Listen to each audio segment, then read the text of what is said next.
അമ്മ ആ ഇളയത് എണീറ്റ് ഇപ്പൊ ചായാന്ന് പറയും. ചായ. മൂത്തത് ജോലിക്ക് പോകാൻ റെഡിയായി ഇപ്പം കാപ്പീന്ന് പറയും. കാപ്പി.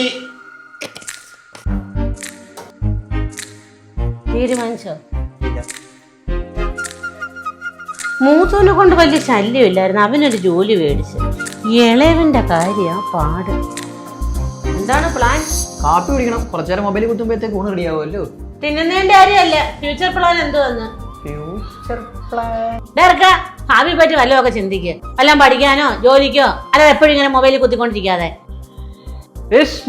ആ വന്ന് നീ ഒറ്റ ഒരുത്തം കാരണം നീ നന്നാവാത്തത് ഇവനും നന്നാവാത്തത്, രണ്ടും ഇപ്പം തെണ്ടാനങ്ങിറങ്ങും. അമ്മ അങ്ങനെ പറയരുത്, എനിക്കും അവന് ഉപകാരമുള്ള ഒരു കാര്യം പറയാനാണ് ഞാനിവിടെ വന്നേക്കുന്നത്. ആണോ? എങ്കിൽ മോനിരിക്കും, അമ്മ പോയി കാപ്പി എടുത്തോണ്ട് വരാം. എന്തുടാ കാര്യം?